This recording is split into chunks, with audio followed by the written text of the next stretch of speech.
یہ ہے انجام۔ تو ان 4 آیات کے حوالے سے ذرا سمجھیے اچھی طریقے سے۔ اور چونکہ یہ جو جہاد ہے نظام کے خلاف، اب اس کی ایک شرط لازم ہے، جب تک ایک جماعت نہ ہو یہ نظام کے خلاف جہاد ممکن نہیں ہے۔ اپنے نفس کے خلاف جہاد تو آپ نے اندر ہی اندر کرنا ہے، اس کے لیے کوئی جماعت جو ہے وہ ضروری نہیں ہے۔ ہاں جماعت میں اگر آپ ہوں کہ آپ دیکھ رہے ہو میرے اس بھائی نے بھی فلاں منزل طے کر لی، یہ بھی رشوتیں لیتا تھا اور اس کے ہاں بھی صبح پراٹھے پکتے تھے،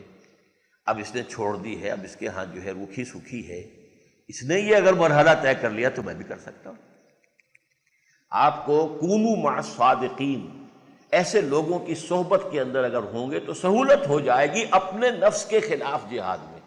آپ کو تقویت حاصل ہوگی، آپ کا ایمان تقویت پائے گا، اس لیے کہ یقین والوں کی صحبت سے آپ کا اپنا ایمان بڑھے گا۔ اس وقت میرے اس بھائی کے گھر میں بھی پردہ نہیں تھا، شرعی پردہ نہیں تھا، جو بھی آج کی معاشرت ہے وہی تھی، آخر اس نے بھی تو یہ مرحلہ طے کر لیا، اب شرعی پردہ نافذ کر دیا، ٹھیک ہے ناراض ہو گئے، کوئی ناراض ہو گئے، کوئی برادری والوں نے فرض کیجئے مقاطعہ کر دیا، یہ برادریاں بھی یہیں رہ جائیں گی اور یہ سارے معاملات تو اسی دنیا میں رہ جانے ہیں، اصل زندگی تو آخرت کی زندگی ہے۔ لیکن یہ کہ اس نے کر لی ہے محنت تو میں بھی تو کر سکتا ہوں، تو مجھے بھی کرنی چاہیے۔ فلاں میرے بھائی نے بینک کی ملازمت چھوڑ دی، وہاں 15,000 روپے مل رہے تھے، اب وہ 5,000 روپے کی تنخواہ پر کسی جگہ کام کر رہا ہے، آخر اس نے ایک حرام شے کو چھوڑا ہے، تو میں بھی ہمت کروں۔ تو اس سے یہ کہ اس جہاد نفس کے خلاف جہاد میں تقویت ملتی ہے۔ لیکن بہرحال اس میں فیصلہ کن بات تو آپ کی اپنی قوت ارادی ہے، آپ خود ہی اپنے نفس کے خلاف جنگ کر سکتے ہیں، میں آپ کے نفس کے خلاف نہیں کر سکتا، آپ میرے نفس کے خلاف نہیں کر سکتے۔ معاشرے کے اندر بھی اسی طریقے سے ہے کہ اگر آپ ایک کسی حلقے میں ہیں تو اس میں آپ کو سہولت حاصل ہو جاتی ہے، خربوزے کو دیکھ کر خربوزہ رنگ پکڑتا ہے۔ لیکن جہاں تک اس آخری مرحلے کا تعلق ہے، نظام کو بدلنا، طاغوتی نظام کو چیلنج کرنا، وہ ظاہر بات ہے کہ نہایت منظم جماعت کے بغیر ممکن نہیں۔ یہ ہے وہ چیز کہ جس کی طرف ہم نے پچھلے جمعے میں میں نے عرض کیا تھا کہ دعوت اور اقامت کے مابین ایک مرحلہ جماعت، ابتداءً دعوت دی جائے گی، لوگوں کو اس بات کی طرف بلایا جائے گا، آمنوا باللہ ورسولہ والکتاب الذی نزل علی رسولہ والکتاب الذی انزل من قبل، پھر جو آ جائیں گے انہیں منظم کیا جائے گا۔ یہ منظم جماعت ہوگی کہ جو پھر باطل کو چیلنج کر سکے گی۔ اگر منظم نہیں ہے، اگر ایسے لوگ ہیں ہی نہیں، تعداد ہی بہت کم ہے، شاذ ہیں، تو ظاہر بات ہے کہ چیلنج کرنے کا مرحلہ کبھی آ ہی نہیں سکتا۔ حضرت نوح علیہ السلام کی زندگی میں 950 برس کی دعوت کے نتیجے میں بھی وہ مرحلہ نہیں آیا، قوم اتنی مر چکی تھی، ختم ہو چکی تھی، اس کے اندر اخلاقی اور روحانی اعتبار سے اتنی گراوٹ آ چکی تھی کہ اس قوم نے 950 برس، اور زیادہ سے زیادہ تعداد جو بتائی جاتی ہے وہ 70-75 آدمیوں کی ہے، حالانکہ میرے نزدیک یہ تعداد بھی صحیح نہیں ہے۔ ان کے تینوں بیٹوں کے سوا اور ان کے گھر والوں کے سوا شاید کوئی اور 1-2 کمی کاری ان کے ساتھ جو ہوں خادمین، اور کوئی ایمان نہیں لایا۔ وما آمن معه الا قلیل، اسی لیے نسل آگے جو چلی ہے وہ صرف 3 بیٹوں سے چلی ہے، حضرت حام اور سام اور یافس۔ اس حوالے سے نوٹ کیجئے 950 برس اور 70-75 آدمی بھی آئے ہوں تو اس کا کیا مطلب ہوا کہ شاید 15 برس میں 1 آدمی آیا، ایوریج نکالیے۔ اس حوالے سے اگلا مرحلہ آئے گا ہی نہیں۔ لیکن یہ کہ اگر ریسپانس ملی، لوگ آگے بڑھے، انہوں نے دعوت کو قبول کیا، اب اگر یہ منتشر رہے، یہ ہجوم مومنی اگر ہے تو پھر اس سے کوئی کام نہیں ہو سکتا، اس کو ایک جماعت بننا ہے، حزب اللہ۔ یہی وجہ ہے کہ سورہ مائدہ میں لفظ حزب اللہ آ گیا، سورہ بقرہ اور سورہ آل عمران میں امت کا لفظ آیا ہے، كَذَلِكَ جَعَلْنَاكُمْ أُمَّةً وَسَطًا لِتَكُونُوا شُهَدَاءَ عَلَى النَّاسِ وَيَكُونَ الرَّسُولُ عَلَيْكُمْ شَهِيدًا۔ آل عمران میں پھر امت کا لفظ جو ہے آیا ہے، كُنتُمْ خَيْرَ أُمَّةٍ أُخْرِجَتْ لِلنَّاسِ، لیکن سورہ مائدہ میں آ کر یہ لفظ آ گیا حزب اللہ، اولئک حزب اللہ فإن حزب اللہ هم الغالبون۔ اور یہ سورہ مجادلہ میں پھر دوبارہ آیا اولئک حزب اللہ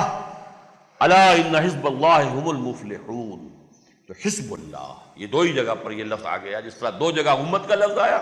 2 جگہ پر حزب کا لفظ آ گیا، حزب اللہ۔ یہ حزب اللہ ہے جس کے لیے وہ حدیث جو ہے بارہا آپ کو سنائی گئی۔ حضرت حارث عشری فرماتے ہیں کہ حضور نے ارشاد فرمایا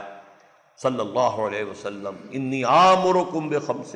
مسلمانوں میں تمہیں 5 باتوں کا حکم دے کر جا رہا ہوں۔ اللہ امرنی بہن، اور اللہ نے مجھے ان کا حکم دیا ہے، یہ نہ سمجھنا میں اپنی طرف سے کہہ رہا ہوں، حالانکہ حضور کا تو خود فرمانا بھی ہمارے لیے واجب الاذعان اور واجب الاطاعت ہے۔ وہ تو جو کچھ کہتے ہیں مستند ہے ان کا فرمایا ہوا، لیکن یہ ہے کہ آپ نے زور دینے کے لیے تاکید کے طور پر کہا دیکھو یہ میں اللہ کا حکم پہنچا رہا ہوں۔ انی آمرکم بخمس اللہ امرنی بہن بالجماعت والسمع والطاعت والہجرت والجہاد فی سبیل اللہ۔ ان کو 2 حصوں میں تقسیم کر دیجئے، جماعت سم و طاعت والی یہ ہوگی تو ہجرت اور جہاد ہوں گے، اگر وہ جماعت سم و طاعت والی نہیں بنے گی تو ہجرت اور جہاد کے مراحل کیسے ہو جائیں؟ یہ ہے وہ دعوت اور اقامت، دعوت دین، اقامت دین، ان کے درمیان جو مرحلہ ہے، جو لازمی، نیسیسری،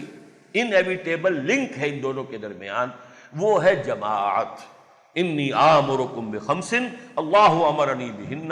بالجماعت والسمع والطاعت والہجرت والجہاد فی سبیل اللہ۔ رواہ الامام احمد والامام الترمذی رحمہم اللہ، دونوں نے، مسند احمد میں بھی ہے، جامع ترمذی میں بھی ہے، ان دونوں کے حوالے سے مشکات شریف میں یہ روایت موجود ہے۔ اور جیسے کہ یہ سم و طاعت والا لفظ جو ہے یہ پھر اس حدیث میں آیا ہے کہ جس میں حضور نے خود پھر جب وہ مرحلہ حزب اللہ کا آیا ہے تو جو بیعت لی ہے، پہلا مرحلہ تھا حضور پر ایمان لے آنا، بس ایمان لے آئے تو مومن ہو گئے، مسلم ہو گئے، یہ پہلا مرحلہ تھا۔ اس وقت بھی اطاعت تو فرض تھی، جو رسول کہیں گے وہ ماننا ہوگا، ہر مومن کے لیے واجب الاطاعت ہے، وما ارسلنا من رسول الا لیطاع باذن اللہ۔ لیکن جب مرحلہ آیا کہ اب اسے حزب بنانا ہے، پارٹی بنانا ہے اللہ کی، تو آپ نے بیعت لی اثر نو۔ حضرت عبادہ ابن صامت جو فرماتے ہیں رضی اللہ تعالی عنہ، بایعنا رسول اللہ صلی اللہ علیہ وسلم علی السمع والطاعت فی العسر والیسر والمنشط والمکرہ وعلی اثرۃ علینا وعلی لا ننازل امر اہلہ وعلی نقول بالحق اینما کنا لا نخاف فی اللہ لومۃ لائم، متفق علیہ۔ بخاری اور مسلم دونوں میں یہ روایت موجود ہے حضرت عبادہ ابن صامت سے، وہ فرماتے ہیں کہ ہم نے بیعت کی تھی اللہ کے رسول سے، کس بات کی؟ علی السمع والطاعت، سمع و طاعت، کہ آپ کا ہر حکم سنیں گے اور مانیں گے، اطاعت کریں گے، فی العسر، تنگی میں بھی، والیسر، اور آسانی میں بھی، والمنشط، اس میں بھی کہ ہماری طبیعتیں آمادہ ہوں، انشراح حاصل ہو ہمیں، والمکرہ، اور اس پر بھی کہ چاہے ہمیں اپنی طبیعتوں پر جبر کرنا پڑے، طبیعت آمادہ نہیں ہے۔ ایک وقت ہے آپ پر کہ آپ کی طبیعت جولانی پر ہے، آپ چاہتے ہیں خوب نماز پڑھیں، لمبے لمبے سجدے کریں، ایک وقت میں کوئی طبیعت میں کسل ہے، طبیعت میں آمادگی نہیں ہے، لیکن فرض نماز تو اس وقت بھی پڑھنی پڑے گی، نفلوں سے روک دیا گیا، اگر طبیعت میں آمادگی نہیں ہے انشرالی نفل مت پڑھو، لیکن یہ کہ فرض نماز تو بہت وقت پڑھنی ہے، یہ ہے مکرہ، چاہے طبیعت جو ہے اس کی آمادگی نہ ہو لیکن فرض کو تو ادا کرنا ہے۔ اسی لیے اطاعت رسول صلی اللہ علیہ وسلم کے لیے اور جماعت کے اس نظم کی اطاعت کے لیے فی المنشط والمکرہ، چاہے ہمیں انشراح حاصل ہو، ہماری اپنی طبیعتوں میں آمادگی ہو، اور خواہ ہمیں اپنی طبیعتوں پر جبر کرنا پڑے، ان میں آمادگی نہ ہو، وعلی اثرۃ علینا، اور چاہے ہم پر دوسروں کو ترجیح دے دی جائے، ہم یہ نہیں کہیں گے کہ حضور دیکھیے ہم آپ کے پرانے خادم ہیں، اتنے سال سے میں آپ کے ساتھ ہوں، اور آپ نے مجھ پر امیر بنا دیا فلاں شخص کو، نووارد کو، نوجوان کو، یہ اسامہ ابن زید رضی اللہ تعالیٰ عنہ، یہ کل کا چھوکرا، ہماری نگاہوں کے سامنے اس کی پیدائش ہوئی ہے، اور آج آپ اس کو ہم پر، اور ان میں کبار صحابہ وہ اس لشکر میں شامل ہیں، اور اسامہ ابن زید رضی اللہ تعالیٰ عنہ ان کو بنایا جا رہا، لیکن نہیں، جو آپ کا حکم ہوگا، جو آپ کا فیصلہ ہوگا، علی اثرۃ علینا، چاہے ہم پر دوسروں کو ترجیح دی جائے،